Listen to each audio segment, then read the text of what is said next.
be so much fun. I'm really glad that you agreed to do this with me. And, I love the fact that with technology, we can do this on a couple different continents at the same time. Mhm. It's Yeah. nighttime in Ireland. It's the middle of the day here. So, um, anyway, it says we're live now. So I guess we should get rolling for real. Welcome everyone to the first episode of Simply Thick John plus Friends. I'm Simply Thick John, and today I'm here with my good friend Niamh Condon from Ireland. And we're going to dive into the world of dysphagia, thickening, and everything that makes swallowing safer, smoother, and a little more sane. As I said, I'm your host, John Holohan, founder of Simply Thick. I'm a thickener enthusiast and someone who once spent $150 on fiber laxatives just to test whether they can be thickened with the thickener or if they mess with viscosity. And the truth is they didn't mess with it because fiber laxatives thicken by themselves. So it was good. This show is for anyone who's ever cared for someone with swallowing challenges or just wanted things to be simpler, safer, and more dignified, whether you're a clinician, a chef, a caregiver, or a curious problem solver. Welcome, you're in the right place. So the theme of today's episode is, does IDDSI food have to be ugly? Because let's be honest, there's a lot of confusion out there between the IDDSI levels, mixing mistakes, kitchen chaos, powdered thickener explosions that we've all seen. And so today we're going to try to cut through some of the noise, and we're going to talk about the tools that actually help, the tips to make life easier. And yes, we'll probably wander off on a tangent or two because I just can't help myself. And so Niamh and I have spent years in this space, and we're here to help you feel more confident, whether you're at the bedside, in the kitchen, or running a facility. So today, like I said, is my good friend Niamh Condon, and she is the founder of Dysphagia Chef, Dining with Dignity, and Okras, 3 ventures that highlight, did I say that right? I think you said it's Akras. Akras. It's very close, very close. Okay. Awkward. It's 3 ventures that highlight not only the entrepreneurial drive, but also her deep commitment to improving the lives of people with dysphagia. Through these platforms, she shares knowledge, expertise with chefs and cooks aiming to raise the standard of care and dining experiences for individuals with swallowing difficulties across the culinary world. To truly understand the challenges faced by those with dysphagia, Niamh once spent a full week living on an IDDSI Level 4 pureed foods and thickened liquids. I have to admit that's more than I've ever done. I only went, back in the day we called it honey thick, and I only did my liquids, so that's pretty impressive.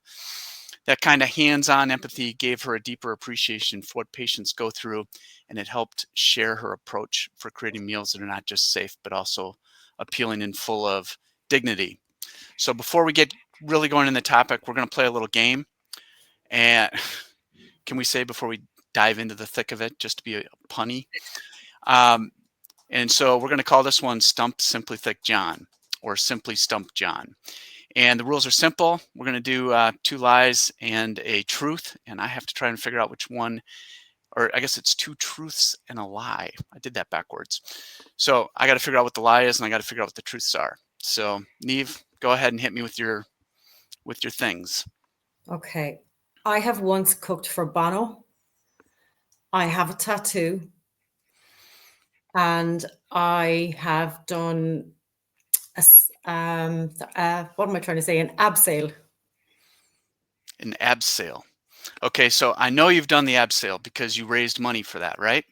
Yes. That was last fall, and I think Yes. for the Americans who don't know what that is, it's like face first rappelling from the top of a stadium, correct? That's correct. Okay, so I got that one there. And let's see. So what you cooked for who? Bono, U2. Oh, I'm gonna love you a lot if that one's true. And see, like if you were a little bit younger, I definitely know you have a tattoo. But they're so popular. But like, I don't have one in my age group, so I think you have a tattoo. Is what I'm gonna think. Is that one right? No.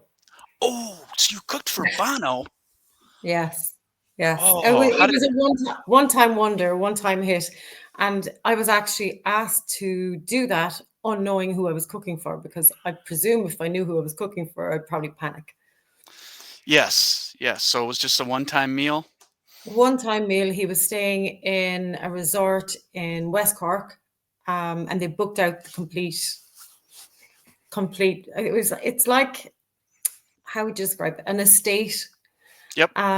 Yeah, and it's a beautiful estate, and they booked the whole thing out, and there was a meal. Then they were doing a bit of practice, and there was an evening meal, and yes, I was part of that team. That one was so specific. I was like, I think that's like it's like a clickbait article. You know, that's how I was thinking. Like, she wants me to pick that as the lie. So there, Yep. yeah, Yep. that's my claim to fame. And look, I have I can't say I have cooked for anybody else like that, but look, I'm going to take that one. Okay. I would too. I would claim that one a lot. So,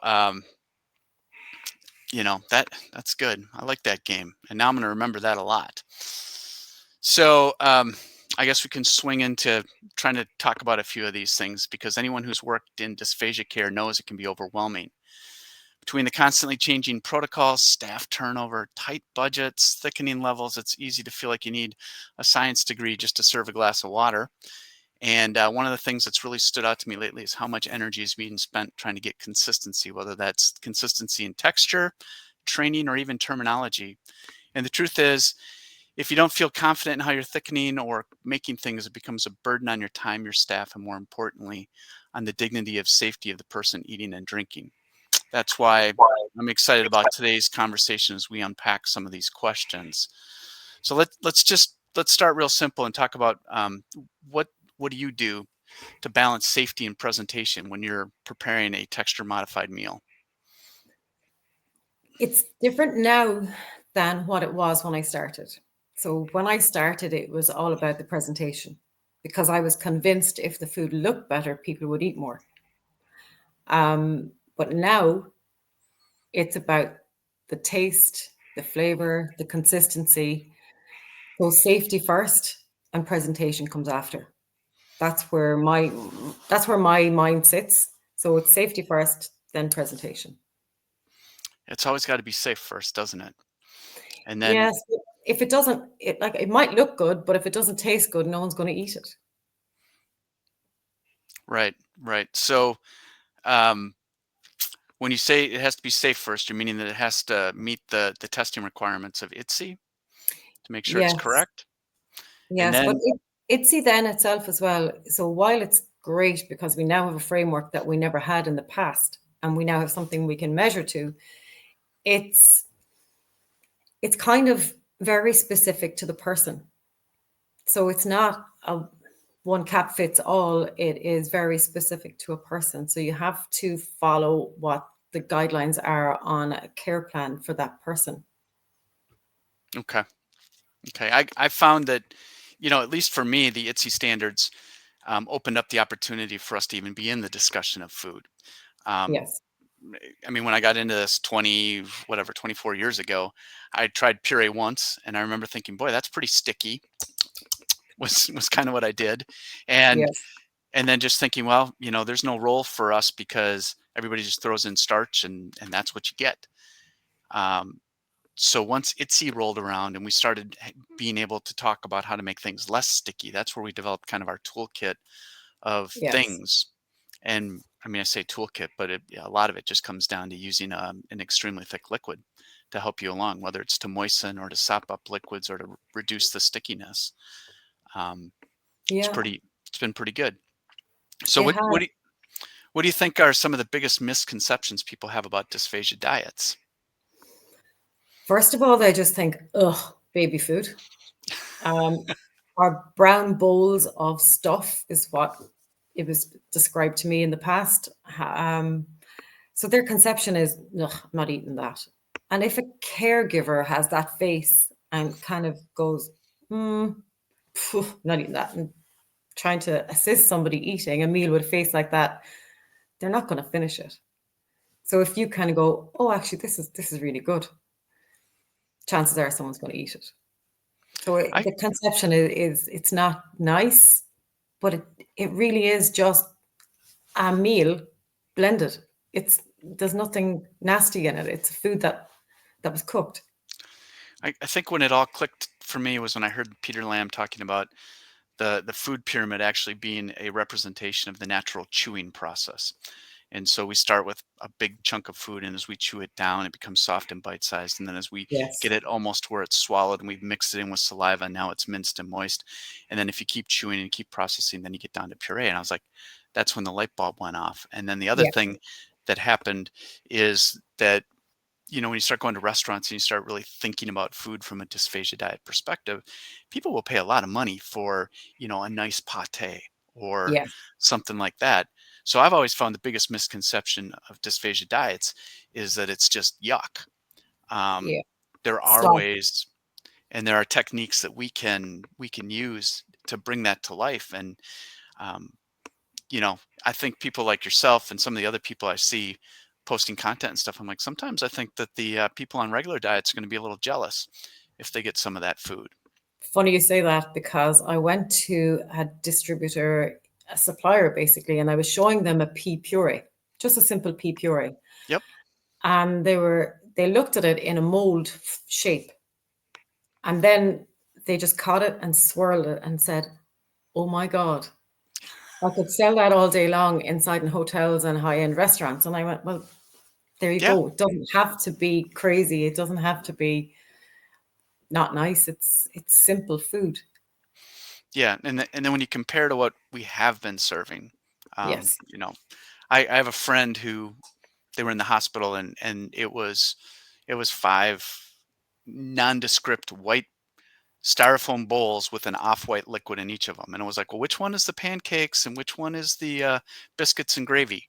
And what's we just didn't know which one's the cereal. And you know Um, what's even more sad is when the care staff stop asking, "What is this?" You kind of know that we have a problem. They don't even yep, ask anymore, so they don't care what's in the bowl. So therefore, the person eating it has no idea what it is. yep. Brown could be chocolate, but equally it could be meat with gravy. We just don't know, and they don't ask. We could do so much better because when people begin to eat, they get more calories. When they get more calories, they're stronger. They can fight um, their disease a little better, and hopefully we can Yeah, get them healthier faster. exactly. Plus, equally, if we have more protein in their diet by not diluting the food down, therefore we keep the muscle mass intact, or without gaining muscle, but just even keep it intact, so people don't run the risk of losing their muscle and then end up with pressure sores and things like that. Yep. It's a revolving door, really, in terms of food, really is the center. I won't call it medicine, but it definitely is. It's nourishing. Cool. How has the introduction of IDDSI changed the way you prepare and serve food for people with dysphagia? Oh, now it's night and day, because I was asked in the past for a soft diet. Like, well, how soft do you want that? Um, and then it was, well, it's chopped, but it's a bit finer than chopped. And so, what size is that?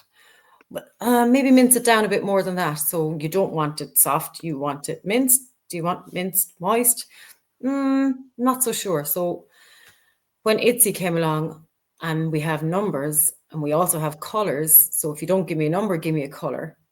So Hmm. now when someone comes to the kitchen looking for food for somebody on a texture modified diet, I say, we're okay, what's the level? And they try and give you the actual description, but I'm saying, no, give me a number. Give me a color, give me a number. And if you don't give it to me, go find out and come back. So now we have a measurable. In the past, we had nothing. Everybody got a pureed diet, actually, which is not nice. Can you imagine going from eating regular food to tomorrow eating puree? That's just, Mm, it's not good. it's a big change. Yeah. I I think you're describing something fairly similar because I'm on the liquid side, or that's where I was when IDDSI was Yeah. introduced, and I went from spending, I don't know, I don't even want to try to quantify the amount of time, but I would have these ongoing discussions with people every year for some period of time where we would have discussions about how thick is thick.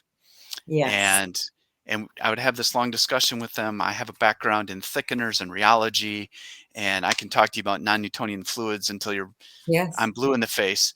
And at the end of the day, they would just kind of like cross their arms and they go, well, I just don't think it's thick enough. I And don't I think couldn't it's, argue with that. oh God. And another thing is really frustrating is I even heard it, not, what day is today? Today is Thursday. So I heard it on Monday in a hospital and someone said, I need a sloppy puree. Like, what's a sloppy puree? Are you talking level 3? Really, where are we? I mean, Yeah. this in Ireland, IDDSI has been implemented since 2019. Wow. That's Apparently. apparent. Okay. So people don't like change at all. Yes. And it's very hard to change, but change doesn't have to be difficult. You can do things. You just have to work smarter, not harder. That's one of my mottos. Work smarter, not harder. And I can definitely go into your kitchen and say, right, if you do this, it'll save you this amount of time. Plus, now you have A, B, and C lined up and you've less work to do.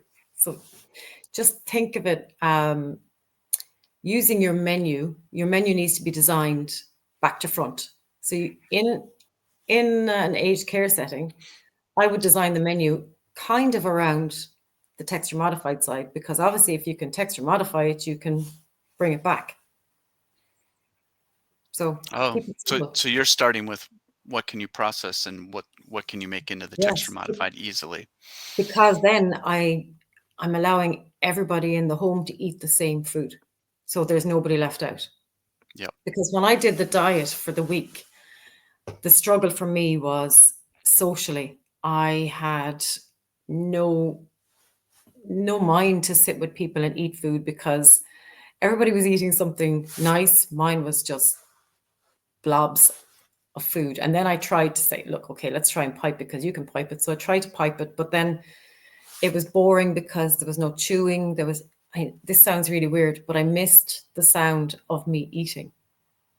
It sounds strange, but you've no noise when you're eating a puree all the time. You're just putting the spoon in, Hmm. swallow. So I missed the sound of the food.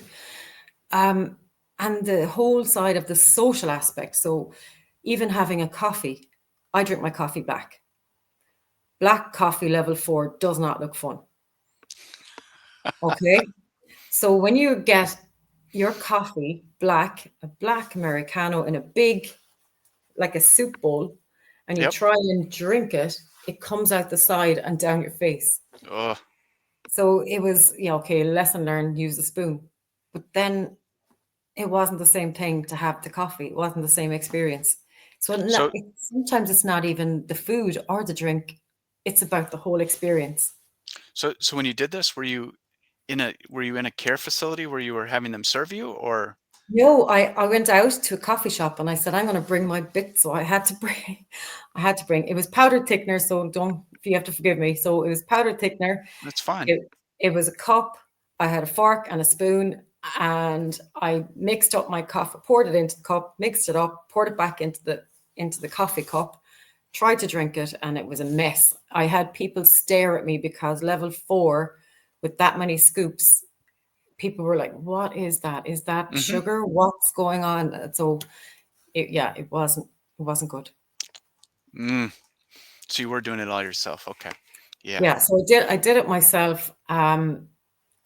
And it was really around the social aspect of it that I found more difficult, because I was invited to a barbecue on the Friday of that week.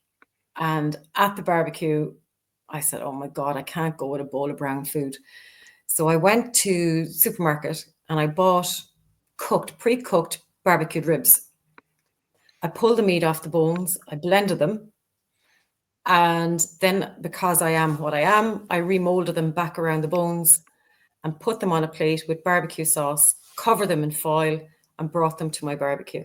Uh-huh. So I didn't look like anybody different. But the problem was, when I got there was no ribs on the menu. So everybody was trying to eat the ribs off my plate. I was like, go away. So yeah, lesson learned. It is a real social thing. I found that the whole experience meant more to me than the actual food. So let's just take drinks, for example. If I'm having a drink, I like it cold, cold, cold. And I'm not talking Right. room temperature. Room temperature drinks are horrible, especially when they're thickened. And then you go along and you go, right, I want mine ice cold. So Hmm. you and I now have used thickened ice and it works. Absolutely. But Absolutely. I don't want my ice in a plastic cup. I want you to give me my drink in a glass so I hear the go clink, clink, clink. Yep. I want the experience. And that's half the problem I feel that with people. They just kind of go, that's not the same. Part of it is doing the best you can with the limitations they have. So Yes. that I spend a lot of time on my content creating things where people wouldn't normally think of doing. So like Yes. yesterday we were filming, we made content with Guinness Zero. So How if did that work? it was Guinness and it tasted like Guinness and it had Yes. no alcohol. So if you have somebody that can't have alcohol, but they want that Guinness Yeah. feel, I was making videos showing how to do that. So, we'll post those in, the next couple weeks. But I'm always a Well, you big did a advocate. mocktail as well. You did a mocktail today. Yep. Yep. So I mean, there's always these things. I'm just trying to get people to think. Like the whole idea is to encourage people to drink and to help them.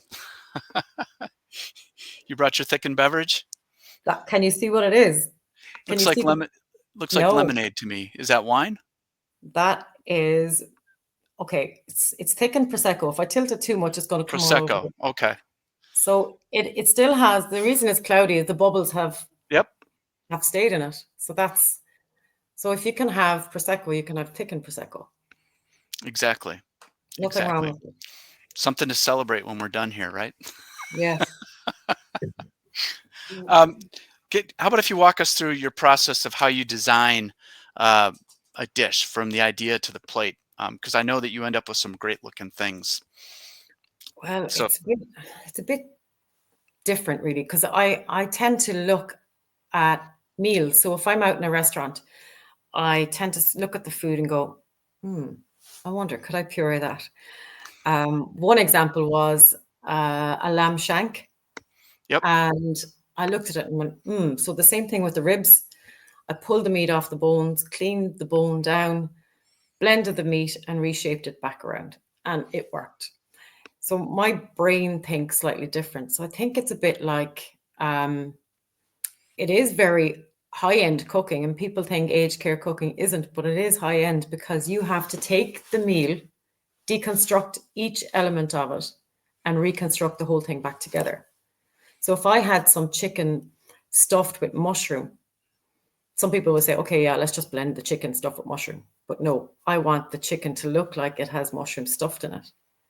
So how am I going to do that? I'm going to go back to basics. So I blend the chicken separately, blend the mushroom filling separately, put out some plastic wrap, put the chicken on, pipe the mushroom in the filling, roll it over, twist it up, chill it down, take it out, reheat it. And then when you cut it, you have the mushroom filling. So it's a case of keep everything individual and then put it together at the end. So I think you brought some photos to show us. I did. And the reason I have these photographs that I'm going to show you now is some of them, when I started first, it wasn't so good. And the first picture you're going to see is one of where I have a blended bowl of brown food, basically brown food with regular gravy poured over it because that's what we did and we didn't know any better. Okay. The other plate beside it is the exact same plate, but everything is individual because I thought it was Gordon Ramsay when I came up with that idea. Problem with the plate where the 3 scoops are on, I'm going to show you now, Yep. is, bear with me till I get this up. If this goes wrong, John, it's all your fault, just so you know. That's okay. I'll take the blame. Okay, because bear in mind, I'm the chef. So the plate on the right is the brown bowl of stuff with regular gravy all Yep. over it. That's what we did. Hands up, I cooked that. Not proud to say it, but I did. And the plate on the left is 4 scoops of food, which is presented okay. However, when this plate of food is presented to somebody with dementia, And it happened to me because I sat with the lady eating the food. She clapped her hands and she said, "Yes, ice cream." And I went, "Oh my God, no, it's not ice cream." Because she went straight for the chocolate ice cream with the chocolate sauce. And I went, "Oh no." So that whole idea went out the window because obviously she couldn't eat that. She just thought, "Oh my God, it's hot, it's salty, it's savory. It's not what I'm expecting." Caught the plate, threw it in the ground. The care staff then said, "Get back to the kitchen and stay in there. Do not come out again." So that was a lesson learned to me that we have to make the food look like food. Right. So plate number 1 is the one on this side, plate number Yep. 2, and then jump forward to plate number 3. If this moves for me, there we go. That's the same plate of food. Wow. And it's just thinking differently. Now, I had no food molds because I couldn't get them. They were available in Australia, and to try and get them to Ireland, it was like, "Really? You want me to send you a couple of food molds?" So eventually the lady did, but before that, to get the beef to look like that, I used plastic wrap on a tray. And you know the way it is annoyingly just, it won't sit flat. Right. Well, the little furrows and the little wrinkles in the plastic wrap created what looks like texture on the beef there. So when I spread my puree on that and chilled it right down and even semi-froze it, it allowed me then to cut cubes of beef. Once I had the cubes of beef, I put them into a Ziploc bag, froze them further. So I had a stock now of pureed beef cubes. I did the same with the carrots and the same with the potato. So when I wanted to make the beef casserole, I popped everything out of the freezer onto the plate. And then the only thing I piped on the day were the peas. So I only had to blend one item on the day. Because Nice. it's difficult. You've only one blender in a kitchen and you have to wash every time between. So again, work smarter, not harder. I was on my own. I had 50 residents, and on my own, and 30 of those residents were on modified food. Wow. When we did this, so look at the difference. The difference is night and day, number one, but It is. equally, because it looked different, people ate it because it looked like everybody else's. So when you were talking about, on the previous plates, like I have blended beef before and then tried to pipe it. Yes. And Oh, it really, when you get something that color in that shape, it really does not look like food. what I want to show you is that one, is it? Uh, it looked a little worse than that, actually. So this picture I show people, please do not pipe food if you have not got the skill to do it because it looks terrible. This is an example of somebody that tried to pipe the food and it just does not look good. So you're better actually if you go back to the scoops at that point. Okay. The scoops look neater. And Ah, then piping, I know I skipped over a picture there, but the piping is fantastic, but it doesn't work for everybody. so what did you get the flat there? Is that pipe So too? that is piped, yes, and I have a flat nozzle. I don't know, can you see it now with me sharing the screen, but I'll show it to you when we take the pictures down. I have Okay. a flat piping nozzle and I'll show you how I did that. So it's literally using a disposable piping bag, a flat piping nozzle, and just arching your hand as you're piping. Okay. The rest, that was the only piping nozzle that was So used on the so plate. you can hold it up now. They took down your slides. So yeah. So that's it. Uh-huh. There's a number on this front of this and it says 200. So I think if you're a pastry chef, you'll know exactly what this is because they tend to use this to pipe around the sides of the cakes. Okay. But generally, that is the only piping nozzle that I would use because if you just cut the tip off of a piping bag at different lengths, you can alter the flow of the puree coming out because the carrots were done with one piping bag, and obviously the potato was done with a different piping bag with a different length taken off the piping bag itself. Okay, so So, so just so everybody is clear, you were mm, making meals like this when you had 30 people on texture modified food. yes, and it was hot. So I they're piped hot. because like the number one pushback I'll get from people is, well, we can't do that because we have too many people. Yes. Yeah. So So then, how do you operationalize it so that you could do something like that? so what I would do is I would modify the food hot, test it according to IDDSI while it's hot, because you always test the food at the temperature you want somebody to eat it at. Hmm. Because when it cools down, it will change consistency. So that's why IDDSI, when they gave their audit tools, they give you a certain time frame. So you test it while it's made, you test it 15 minutes, and you test it again in 30 minutes.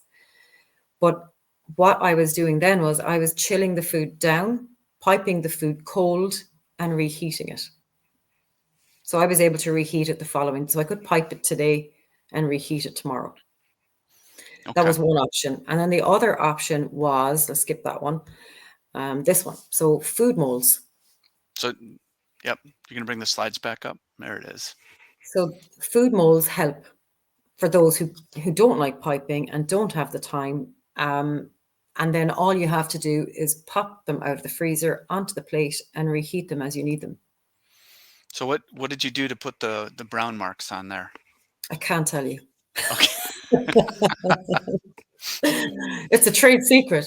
No, it's very simple. It is literally paprika. So Okay. any powdered spice that you can find, or if you find like a very fine, like a coffee grinder will grind down any of the seeds into a Yep. fine powder. Just sieve it and put it on whatever you like. But I put the powder onto the mold itself first. That would have been my guess. The way Yeah. it's on there, but it makes it look like it's seared or Yes. grilled. Yeah. Yeah. And that is portion of cod and the pureed peas.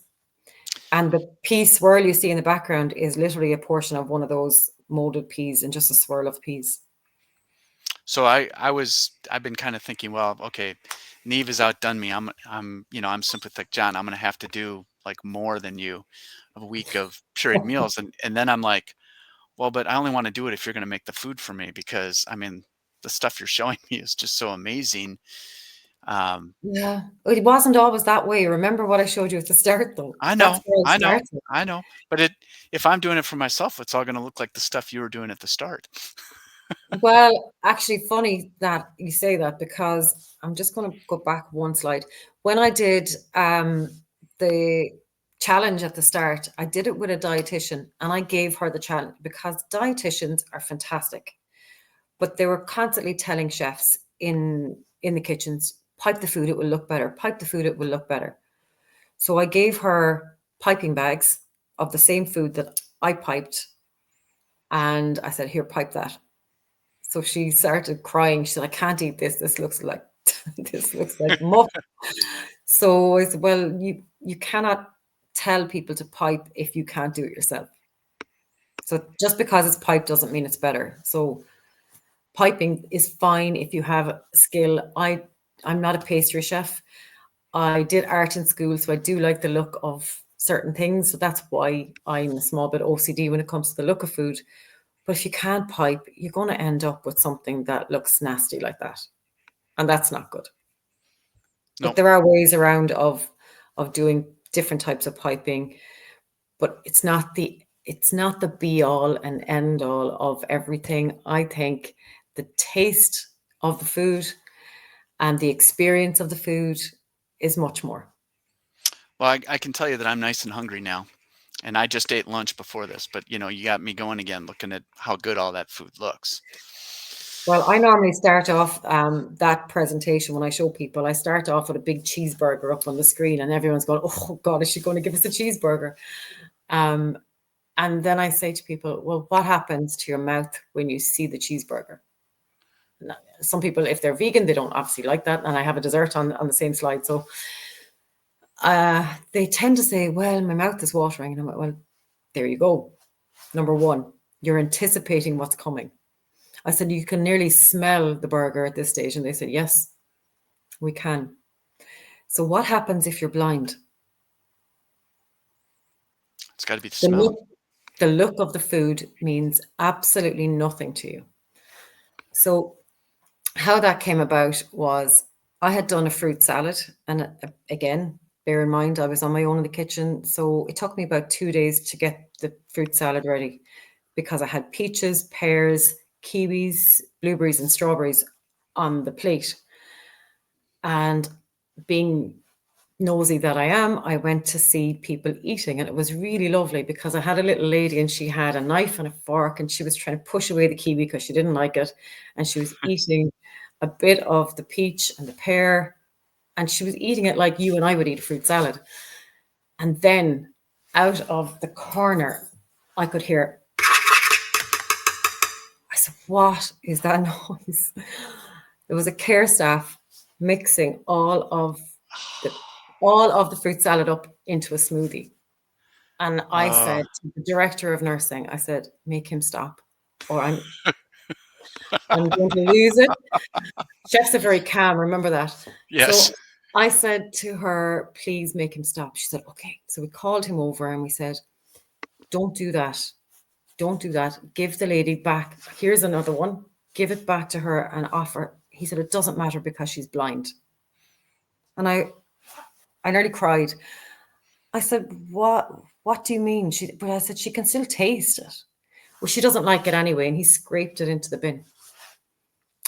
And I looked and I was horrified. And this is actually happening. And it took me 2 days to make this. Forget about the 2 days making it. That poor woman never got to eat the fruit salad like everybody else. Wow.